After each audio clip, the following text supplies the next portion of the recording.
മിരിയാമിനെ പോലെ ഉത്തരവാദിത്വ ബോധത്തോടെ ഏൽപ്പിക്കുന്ന കാര്യങ്ങൾ കൃത്യനിഷ്ഠമായി ചെയ്യുന്ന അനുസരണയുള്ള മക്കളായി, ദൈവത്തെ അനുസരിക്കുന്ന മക്കളായി, ദൈവം നമ്മെ ഏൽപ്പിക്കുന്ന കാര്യങ്ങൾ കൃത്യമായി ചെയ്യുന്ന വ്യക്തി ജീവിതങ്ങളായി, ആരാധിക്കുന്ന ദൈവത്തെ മഹത്വപ്പെടുത്തുന്ന ആരാധിക്കുന്ന നല്ല വ്യക്തികളായി, ആരാധിക്കുവാൻ അവസരങ്ങൾ കിട്ടുമ്പോൾ നേതൃത്വത്തിൽ നിന്ന് തന്നെ ആരാധിക്കുവാൻ, അതിന് ഒരു മടിയും കൂടാതെ ആയിത്തീരുവാൻ. Is Lord. ദൈവനാമത്തിന് മഹത്വം ഉണ്ടാകട്ടെ. ഇന്ന് നാം പഠിക്കാൻ പോകുന്നത് ബൈബിളിലെ സ്ത്രീരത്നങ്ങളിൽ ഒരാളായ മിരിയാമിനെ കുറിച്ചാണ്. മിരിയാമിനെ കുറിച്ചാണ് നാം പഠിക്കുവാൻ പോകുന്നത്. മിരിയാം ഒരു പ്രവാചകിയായിരുന്നു, ഒരു ലീഡറായിരുന്നു. അനേകം വ്യക്തികളെ ആരാധനയിൽ ലീഡ് ചെയ്തിരുന്ന ഒരു സ്ത്രീയായിരുന്നു മിരിയാം. ആ മിരിയാമിനെ കുറിച്ചാണ് നാം ഇന്ന് പഠിക്കുവാൻ പോകുന്നത്. ഒരു നിമിഷം നമുക്ക് തലകണമണക്കാം, പ്രാർത്ഥിക്കാം. കർത്താവേ, ഇന്ന് സംസാരിക്കാൻ പോകുന്ന വ്യക്തി ജീവിതത്തെ പോലെ ആരാധനയിൽ മുന്നേറുവാനും ആ വ്യക്തിയുടെ അനുസരണശീലം നമ്മുടെ ഓരോരുത്തരുടെയും ജീവിതത്തിൽ കടന്നു വരുവാനും, ഏൽപ്പിക്കുന്ന കാര്യം കൃത്യനിഷ്ഠയോടെ ചെയ്യുന്ന വ്യക്തി ജീവിതങ്ങളായി മാറുവാനും തക്കവണ്ണം കർത്താവിൽ മുന്നിൽ നിന്നുകൊണ്ട് ആരാധിച്ച് ബലപ്പെടുന്ന ഒരു വ്യക്തിയായി ജീവിക്കുവാൻ തക്കവണ്ണം ഇനിയും കേൾക്കുന്ന ഓരോ വ്യക്തി ജീവിതങ്ങളെയും അങ്ങ് മാനിക്കുമാറാകണമേ, അനുഗ്രഹിക്കുമാറാകണമേ എന്ന് പ്രാർത്ഥിക്കുന്നു. തുടർന്നുള്ള വചനം, തുടർന്നുള്ള ഓരോ കാര്യങ്ങളും അങ്ങ് ഇടപെടുമാറാകണമേ എന്ന് പ്രാർത്ഥിക്കുന്നു. അടിയനെ താഴ്ത്തി ഏൽപ്പിക്കുന്നു. യേശുവിൻ നാമത്തിൽ തന്നെ. ആമേൻ, ആമേൻ, ആമേൻ.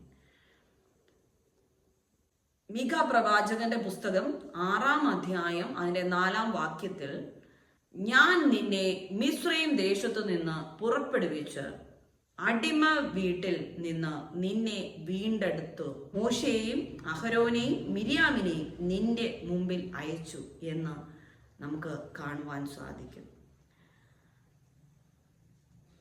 ഇവിടെ നമുക്ക് കാണുവാൻ സാധിക്കുന്നത് പുറപ്പാട് പുസ്തകത്തിന്റെ 2-ാം അധ്യായം 1 മുതൽ 4 വരെയുള്ള വാക്യങ്ങളിൽ നമുക്ക് ഇങ്ങനെ കാണുവാൻ സാധിക്കും. അവിടെ ഒരു പെൺകുട്ടിയെ കുറിച്ച് നമുക്ക് കാണുവാൻ സാധിക്കും.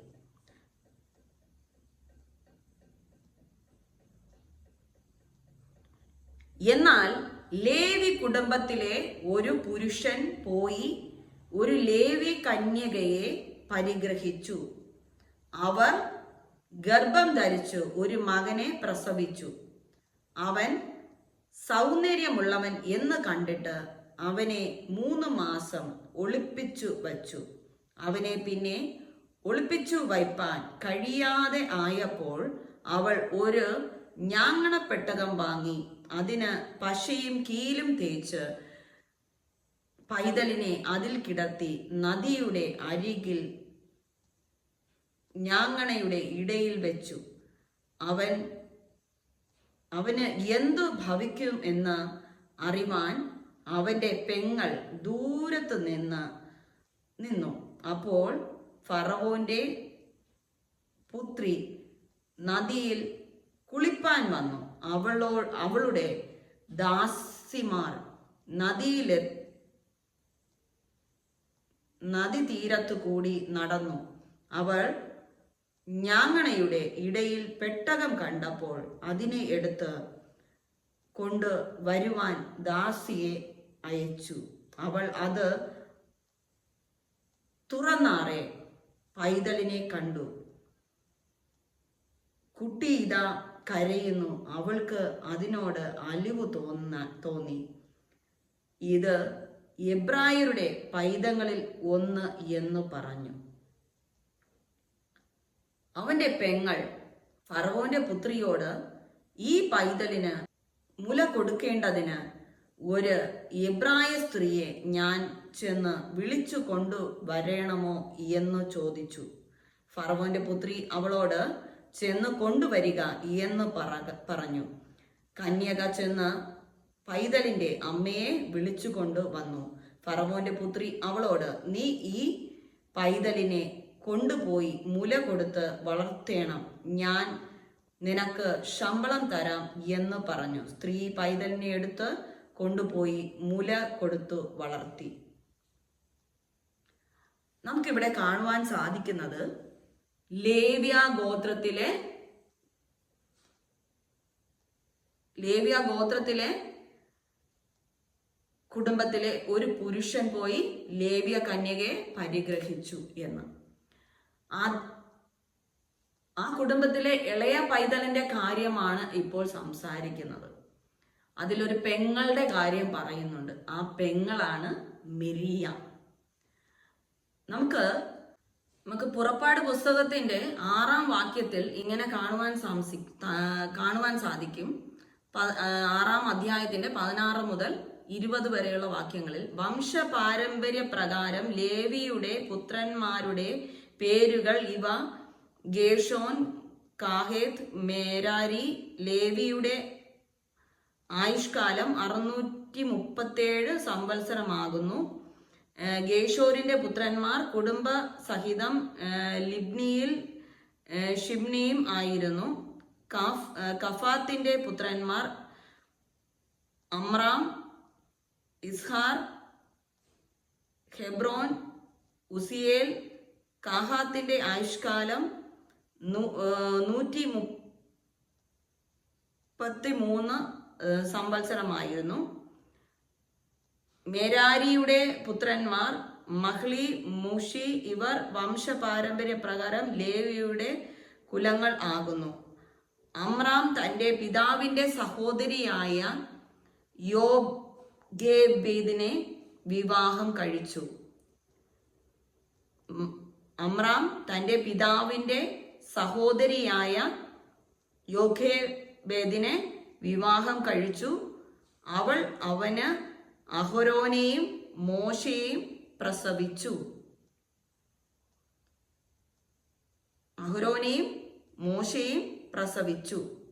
എന്ന് നമുക്ക് കാണുവാൻ സാധിക്കും. അപ്പോൾ അഹരോന്റെ സഹോദരിയാണ് മിരിയാമാണ് മൂത്ത സഹോദരി. അത് കഴിഞ്ഞ് അഹരോൻ ജനിക്കുന്നു. അഹരോന് ശേഷമാണ് മോശ ജനിക്കുന്നത്. മോശ ജനിച്ചതായ സമയത്ത് യോസേഫിനെ അറിയാത്ത ഒരു വ്യക്തി, ഒരു രാജാവ് അവിടെ രാജ്യസ്ഥാനം എടുക്കുവാൻ ഇടയാവുകയും യോസഫിന്റെ സഹോദര പാരമ്പര്യമായ ഇവർ അവിടെ ജീവിക്കുകയായിരുന്നു. യാക്കോബിന്റെ മക്കളെല്ലാം അവിടെ പ്രവാസികളായിട്ട് ഈജിപ്തിൽ ജീവിക്കുകയായിരുന്നു. ആ സമയത്താണ്, വർഷങ്ങൾ കഴിഞ്ഞു, മോശ ജനിക്കുന്നു. മോശയുടെ സമയത്ത് യോസേഫ് അവിടെ ചെയ്തതായ വൻ കാര്യങ്ങളെ കുറിച്ച് അറിയാത്തതായ ഒരു നേതാവ് അവിടെ സ്ഥാനം ഏൽക്കുകയും ആ വ്യക്തി പ്രവാസികളായി വന്നവരെയും മറ്റുള്ള ജാതിക്കാരെയും അവിടെ നിന്ന് ഉന്മൂലനാശം ചെയ്യുവാനായിട്ട് ആഗ്രഹിച്ചു. അങ്ങനെ ഇരിക്കുമ്പോഴാണ് അയാൾ കൽപ്പന പ്രഖ്യാപിക്കുന്നത്, ആൺകുഞ്ഞുങ്ങൾ ജനിക്കുന്നുവെങ്കിൽ അപ്പോൾ തന്നെ കൊല്ലണമെന്ന്. എന്നാൽ സൂതികർമ്മിണികൾ ചെല്ലുന്നതിന് മുമ്പേ ഇവർ പ്രസവിച്ചു എന്ന് ശ്രുതികർമ്മിണികൾ പറയുവാൻ ഇടയായി തീർന്നു. അപ്പോൾ തന്നെ അയാൾ അവിടെ ഒരു ഓർഡർ, അവിടെ ഒരു പ്രഖ്യാപനം നടത്തുവാനിടയായി. ഇസ്രായേൽ മക്കളുടെ ഭവനത്തിൽ ഉള്ള ആൺ പൈതങ്ങളെയെല്ലാം നദിയിലൊഴുക്കി കൊല്ലുവാനായിട്ട് പ്രഖ്യാപിച്ചു. എന്നാൽ മോശയുടെ മാതാവ് എന്താണ് ചെയ്തത്? അവനെ ഒളിപ്പിച്ചു. 3 മാസത്തോളം മറ്റുള്ളവരുടെ കയ്യിലൊന്നും കാണാത്ത വണ്ണം, അവരുടെ കണ്ണിലോ ചെവിയിലോ ഒന്നും കേൾക്കാതെ വണ്ണം ഒളിപ്പിച്ചു. അതിന് കൂടെ സഹായിക്കുവാൻ 5-6 വയസ്സ് പ്രായമുള്ള അവന്റെ സഹോദരിയായ മിരിയാമും കൂടെ ഉണ്ടായിരുന്നു. അങ്ങനെ ഇനി ഒളിപ്പിച്ചു വെക്കാൻ പറ്റാത്ത ഒരു സാഹചര്യമായപ്പോൾ എന്താണ് ചെയ്തത്? ഞാങ്ങണ പെട്ടകം വാങ്ങിച്ചു, അതിൽ കീലെല്ലാം തേച്ച് വെള്ളം കയറാതെ ആക്കി പൈതലിനെ അതിൻ്റെ അകത്ത് വെച്ചു ഞാങ്ങണയുടെ ഇടയിലേക്ക് കൊണ്ടുപോകുവാനിടയായി. എന്നിട്ട് അമ്മ മിരിയാമിനോട് പറയുവാനിടയായി, അവനൊന്നും സംഭവിക്കാതെ നീ നോക്കണമെന്ന്. അങ്ങനെ അവിടെ ഞാങ്ങണയുടെ ഇടയിൽ നിന്ന് തൻ്റെ അനുജന് അമ്മ പറഞ്ഞത് അനുസരിച്ച് അമ്മ ഏൽപ്പിച്ചതായ ദൗത്യത്തെ കൃത്യമായി അത് പരിപാലിച്ചുകൊണ്ട് അവിടെ നോക്കിക്കൊണ്ട് നിന്നപ്പോഴാണ് അവിടെ ഫറവോന്റെ പുത്രി കുളിക്കുവാനായിട്ട് കടന്നു വരുന്നത്. അപ്പോൾ ഫറവോന്റെ പുത്രി ഈ പെട്ടി കാണുകയും ആ ഞാങ്ങണപ്പെട്ടി കാണുകയും അത് തുറന്നു നോക്കിയപ്പോൾ എബ്രായ കുഞ്ഞെന്ന് കാണുവാനും മനസ്സിലാക്കുവാനും ഇടയായി തീർന്നു. എങ്ങനെയാണ് എബ്രായ കുഞ്ഞെന്ന് മനസ്സിലാക്കുന്നത്?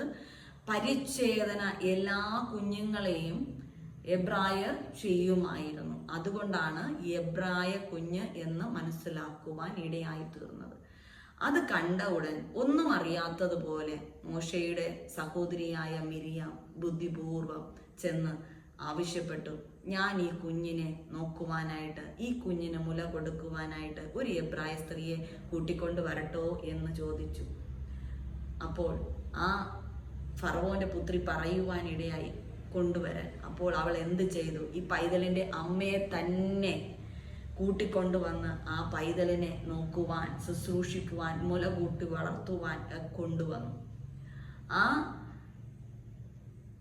കൊല്ലാനായിട്ട് ഉത്തരമിട്ടതായ ഫറവോന്റെ കുടുംബത്തിലെ വ്യക്തിയുടെ സംരക്ഷണയിൽ മോശയ്ക്ക് തൻ്റെ ഭവനത്തിൽ വളരുവാൻ ഇടയാൻ സാധിച്ചു.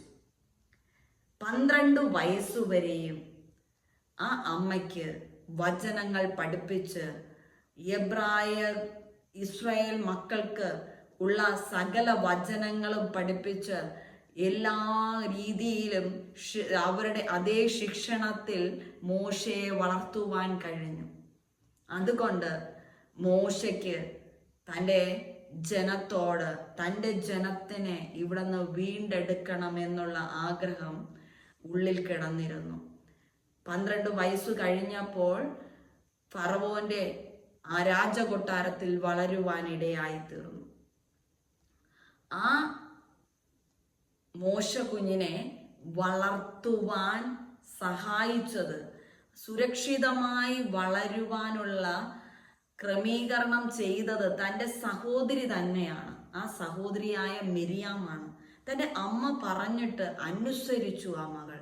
ആ മകളുടെ അനുസരണം വലുതാണ്. അനുസരിക്കാതെ അവിടെ എന്തോ പറ്റട്ടെ എന്ന് പറഞ്ഞ് പോയിരുന്നു എങ്കിൽ മോശ രക്ഷപ്പെടുമായിരുന്നു. മോശയെ ഇവർക്ക് വളർത്തുവാൻ കഴിയുമായിരുന്നു. തൻ്റെ തങ്ങളുടെ ആ കുലത്തിൻ്റെ രീതിയിൽ എല്ലാം പഠിപ്പിച്ച് അവളെ വളർത്തുവാൻ കഴിയുമായിരുന്നു. അതിന് വളരെ ദൗത്യം ഏറ്റെടുത്ത ഒരു വ്യക്തിയാണ് മിരിയാം. പിന്നെ മിരിയാമിനെ കുറിച്ച് പറയുന്നത്, മോശ ഇസ്രായേൽ ജനത്തിനെ വീണ്ടെടുത്ത്, ഫറവോന്റെ കയ്യിൽ നിന്ന് വീണ്ടെടുത്ത് മടങ്ങി പോകുന്ന വഴിക്ക് ചെങ്കടൽ കടന്ന് ഫറവോനെയും സൈന്യത്തെയും ജയിച്ച് ഇസ്രായേൽ മക്കൾ മറുകര കയറിയപ്പോൾ ആണ് മിരിയാമിനെ നമുക്ക് കാണുവാൻ സാധിക്കുന്നത് ബൈബിളിൽ. മിരിയാം തപ്പെടുത്ത് 15-ാം അധ്യായം 20-ാം വാക്യത്തിലാണ് പിന്നെ നമുക്ക് മിരിയാമിനെ നമുക്ക് കാണുവാൻ സാധിക്കുന്നത്. അഹരോന്റെ സഹോദരി മിരിയാം. അപ്പൊ നമ്മൾ നേരത്തെ വായിച്ചു കേട്ടു മോശയും മോശയുടെ സഹോദരൻ അഹരോനും എന്ന്. ഇവിടെ നാം വായിക്കുന്നു അഹരോന്റെ സഹോദരി മിരിയാം എന്ന പ്രവാചകി കയ്യിൽ തപ്പെടുത്ത്. സ്ത്രീകൾ എല്ലാവരും തപ്പുകളോടും നൃത്തത്തോടും കൂടെ അവളുടെ പിന്നാലെ ചെന്നു എന്ന്. മിരിയാം അഹരോൻ മോശയുടെ സഹോദരൻ എന്ന് നാം നേരത്തെ വായിച്ചു കേട്ടു. ഇവിടെ അഹരോന്റെ സഹോദരി മിരിയാം. അപ്പോൾ നമുക്ക് മനസ്സിലാക്കാൻ സാധിക്കും, ഈ മിരിയാമാണ് ഞാങ്ങണപ്പെട്ടിയെ സൂക്ഷിച്ചുകൊണ്ട് ആ നൈൽ നദിയുടെ തീരത്ത് നിന്നതായ ആ കൊച്ചു പെൺകുട്ടി സ്വന്തം അമ്മയെ വിളിച്ചു കൊണ്ടുവന്ന് സ്വന്തം അമ്മയ്ക്ക് തന്നെ തൻ്റെ കുഞ്ഞിനെ പരിപാലിക്കുവാൻ, മുലയൂട്ടുവാൻ, വളർത്തുവാൻ ഒക്കെയുള്ള ഭാഗ്യത്തെ ചെയ്തു കൊടുത്ത ആ കൊച്ചുമകളാണ് മിരിയാം എന്ന് നമുക്ക് മനസ്സിലാക്കുവാൻ സാധിക്കും. മിരിയാം എന്ന വാക്കിന്റെ അർത്ഥമാണ് പ്രവാചകി എന്നുള്ളത്. മിരിയാമിന്റെ അർത്ഥമാണ് പ്രവാചകി എന്നുള്ളത്. ആ അർത്ഥം പോലെ തന്നെയാണ് മിരിയാം ഒരു പ്രവാചകി തന്നെയായിരുന്നു. മിരിയാം മോശയോടൊപ്പം, അഹരോനോടൊപ്പം ഈ ജനത്തെ നയിക്കുവാൻ വളരെ പ്രയത്നിച്ച ഒരു ദൈവദാസിയായിരുന്നു, ഒരു ലീഡറായിരുന്നു. സ്ത്രീകളെ കൂട്ടി യോജിപ്പിച്ച് കൊണ്ടുപോകുവാൻ, നയിച്ചു കൊണ്ടുപോകുവാൻ വലിയതായി പ്രയത്നിച്ച ഒരു സ്ത്രീരത്നമായിരുന്നു ആ മിരിയാം. ഇത്രയും ജനത്തെ നയിക്കുവാനായിട്ട് ദൈവം സ്ത്രീകളിൽ ഒരു വ്യക്തിയെ കണ്ടത് മിരിയാമിനെ ആയിരുന്നു. അങ്ങനെ ചെങ്കടൽ കടന്നപ്പോൾ മിരിയാം എന്താണ് ചെയ്തത്? തപ്പെടുത്ത് കർത്താവിന്റെ സന്നിധിയിൽ, യഹോവയുടെ സന്നിധിയിൽ നൃത്തം ചെയ്യുവാൻ ആരംഭിച്ചു. യഹോവയെ ആരാധിക്കുവാൻ ആരംഭിച്ചു. അത് കണ്ടുകൊണ്ട് മറ്റുള്ള സ്ത്രീകളും തന്നോടൊപ്പം ആരാധിക്കുവാൻ, തപ്പെടുത്ത് നൃത്തത്തോടെ ആരാധിക്കുവാൻ ഇടയായി തീർന്നു. അവിടെ നമുക്ക് കാണുവാൻ സാധിക്കുന്നത് ഒരു നല്ലൊരു ലീഡർഷിപ്പുള്ള ഒരു വ്യക്തിയായിട്ടാണ്. അവൾ തപ്പെടുത്ത് നൃത്തം ചെയ്തപ്പോൾ മറ്റുള്ള സ്ത്രീകൾ അവളോടൊപ്പം നൃത്തം ചെയ്യണമെങ്കിൽ അവരെ സ്നേഹത്തോടെ, അവരെ ഒത്തൊരുമയോടുകൂടി അവളെ സംരക്ഷിക്കുന്ന അവരെ നയിക്കുന്ന ഒരു സ്ത്രീ ആയിരുന്നു. അതുകൊണ്ടാണ് അവൾ നൃത്തം ചെയ്തപ്പോൾ, അവൾ തപ്പെടുത്ത് നൃത്തം ചെയ്തപ്പോൾ മറ്റുള്ളവരും ചെയ്യുവാനിടയായി തീർന്നത്. മിരിയാം അവരോട് പ്രതിഗാനമായി ചൊല്ലിയത്, യഹോവയ്ക്ക് പാട്ടുപാടുവിൻ, അവൻ മഹോന്നതൻ, കുതിരയെയും അതിന്മേൽ ഇരുന്നവനെയും അവൻ കടലിൽ തള്ളി ഇട്ടിരിക്കുന്നു. അനന്തരം മോശെ ഇസ്രായേലിനെ ചെങ്കടലിൽ നിന്ന് പ്രയാണം ചെയ്യിച്ചു. അവർ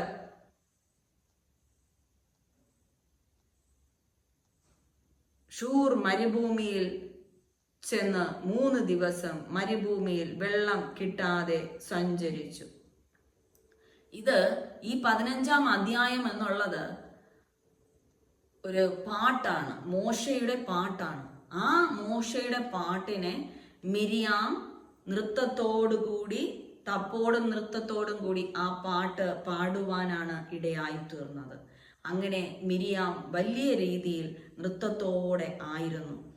പിന്നെ നമുക്ക് കാണുവാൻ സാധിക്കുന്നത് സംഖ്യാപുസ്തകം 12-ാം അധ്യായം 1-ാം വാക്യത്തിൽ, മൂശ ഒരു കൂശ്യ സ്ത്രീയെ വിവാഹം ചെയ്തിരുന്നത് കൊണ്ട് കൂശ്യ സ്ത്രീ നിമിത്തം മിരിയാമും അഹരോനും അവന് വിരോധമായി സംസാരിച്ചു. യഹോവ മോശ മുഖാന്തരം മാത്രമേ അരുളി ചെയ്തിട്ടുള്ളുവോ, ഞങ്ങൾ മുഖാന്തരവും അരുളി ചെയ്തിട്ടില്ലയോ എന്ന് പറഞ്ഞു. യഹോവ അത് കേട്ടു.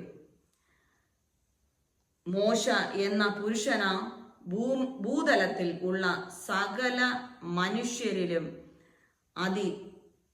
സൗമ്യനായിരുന്നു. പെട്ടെന്ന് യഹോവ മോശയോടും അഹരോനോടും മിരിയാമിനോടും, നിങ്ങൾ മൂവരും സമാഗമന കൂടാരത്തിങ്കൽ വരുവിൻ എന്ന് കൽപ്പിച്ചു. അവർ മൂവരും ചെന്നു. യഹോവ മേഘസ്തംഭത്തിൽ ഇറങ്ങി കൂടാരവാതിൽക്കൽ നിന്ന് അഹ്റോനെയും മിരിയാമിനെയും വിളിച്ചു. അവർ ഇരുവരും അങ്ങോട്ട് ചെന്നു. പിന്നെ അവൻ അരുളി ചെയ്തത്, എൻ്റെ വചനങ്ങളെ കേൾപ്പിൻ. നിങ്ങളുടെ ഇടയിൽ ഒരു പ്രവാചകൻ ഉണ്ടെങ്കിൽ യഹോവയായ ഞാൻ അവന് ദർശനത്തിൽ എന്ന് വെളിപ്പെടുത്തുകയും സ്വപ്നത്തിൽ അവനോട് അരുളി ചെയ്യുകയും ചെയ്യും. എൻ്റെ ദാസനായ മോശയോ അങ്ങനെയല്ല. അവൻ എൻ്റെ ഗൃഹത്തിൽ ഒക്കെയും വിശ്വസ്തൻ ആകുന്നു. അവനോട് ഞാൻ അരുളി ചെയ്യുന്നത് മറ പൊരുളായിട്ടല്ല, അഭിമുഖമായിട്ട് സ്പഷ്ടമായിട്ടും അത്രേ. അവൻ യഹോവയുടെ രൂപം കാണുകയും ചെയ്യും. അങ്ങനെ ഇരിക്കെ നിങ്ങൾ എൻ്റെ ദാസനായ മോശയ്ക്ക് വിരോധമായി സംസാരിപ്പാൻ ശങ്കിക്കാത്തത് എന്ത്? യഹോവയുടെ കോപം അവരുടെ നേരെ ജ്വലിച്ചു, അവൻ മറഞ്ഞു. മേഘവും കൂടാരത്തിന്മേൽ നിന്ന് നീങ്ങിപ്പോയി. മിരിയാം ഹിമം പോലെ വെളുത്ത് കുഷ്ഠരോഗിയായി. അഹരോൻ മിരിയാമിനെ നോക്കിയപ്പോൾ അവൾ കുഷ്ഠരോഗിണി എന്ന് കണ്ടു. അഹരോൻ മോശയോട്, അയ്യോ യജമാനനെ, ഞങ്ങൾ ഭോഷത്വമായി ചെയ്തുപോയി. ഈ പാപം ഞങ്ങളുടെ മേൽ വെക്കരുതേ. അമ്മയുടെ ഗർഭത്തിൽ നിന്ന് പുറപ്പെടുമ്പോൾ മാംസം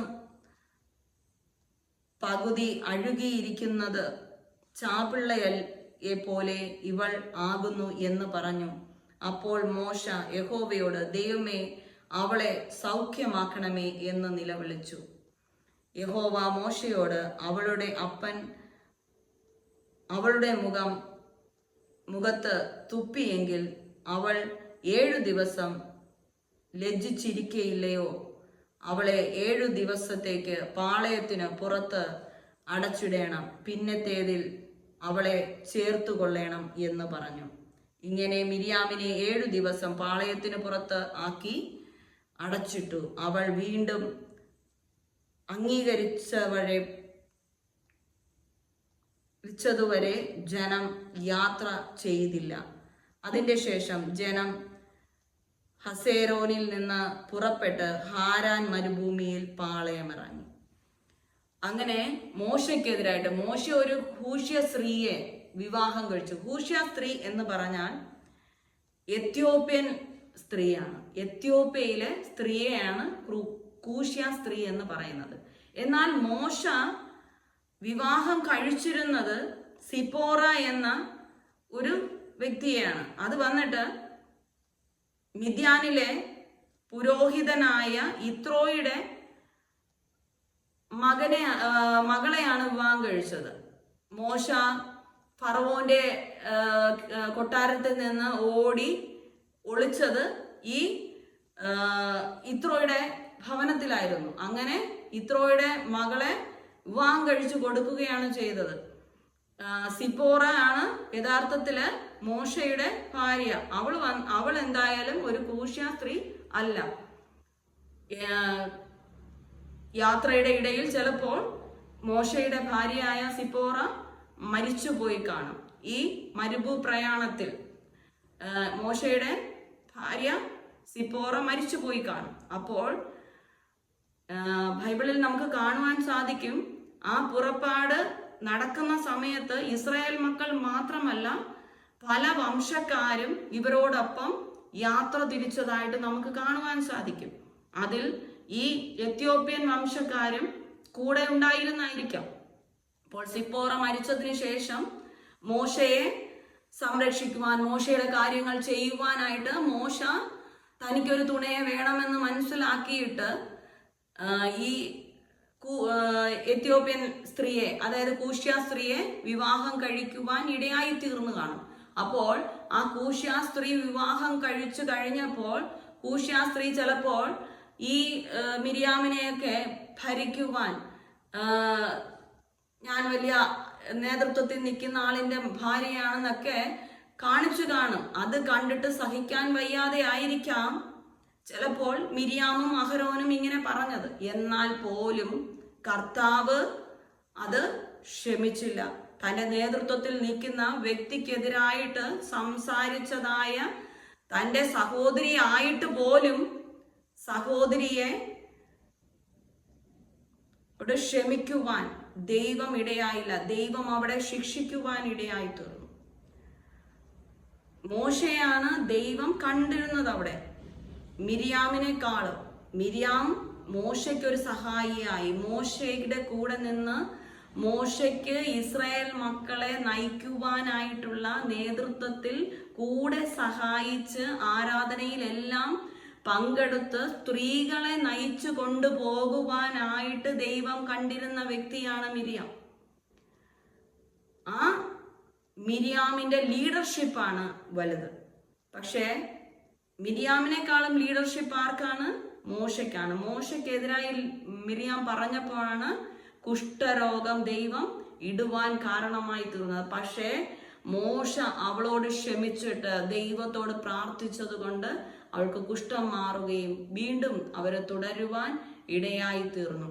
അപ്പോൾ നല്ലൊരു ലീഡറായിരുന്നു മിരിയാം, നല്ലൊരു ആരാധന വീരയായിരുന്നു മിരിയാം.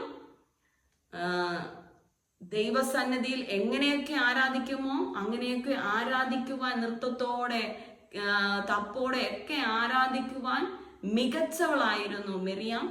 അത് മാത്രവുമല്ല, തൻ്റെ മാതാവിനെ അനുസരിച്ചിരുന്ന ഒരു വ്യക്തി ആയിരുന്നു. തന്നെ ഏൽപ്പിക്കുന്ന കാര്യങ്ങൾ കൃത്യനിഷ്ഠയോടെ പെർഫെക്റ്റ് ആയിട്ട് ചെയ്യുന്നതായ ബുദ്ധിയോടുകൂടി പ്രവർത്തിക്കുന്ന ഒരു വ്യക്തിയായിരുന്നു മിരിയാം. അതുകൊണ്ടാണ് ഇന്ന് ബൈബിളിൽ അറിയപ്പെടുന്ന ഒരു വ്യക്തിയായി മാറുന്നത്. മിരിയാമിനെ പോലെ ഉത്തരവാദിത്വ ബോധത്തോടെ ഏൽപ്പിക്കുന്ന കാര്യങ്ങൾ കൃത്യനിഷ്ഠമായി ചെയ്യുന്ന അനുസരണയുള്ള മക്കളായി, ദൈവത്തെ അനുസരിക്കുന്ന മക്കളായി, ദൈവം നമ്മെ ഏൽപ്പിക്കുന്ന കാര്യങ്ങൾ കൃത്യമായി ചെയ്യുന്ന വ്യക്തി ജീവിതങ്ങളായി, ആരാധിക്കുന്ന ദൈവത്തെ മഹത്വപ്പെടുത്തുന്ന ആരാധിക്കുന്ന നല്ല വ്യക്തികളായി, ആരാധിക്കുവാൻ അവസരങ്ങൾ കിട്ടുമ്പോൾ നേതൃത്വത്തിൽ നിന്ന് തന്നെ ആരാധിക്കുവാൻ, അതിന് ഒരു മടിയും കൂടാതെ ആയിത്തീരുവാൻ എന്നെയും നിങ്ങളെയും ദൈവം സഹായിക്കട്ടെ എന്ന് പ്രാർത്ഥിക്കുന്നു. ആമേൻ.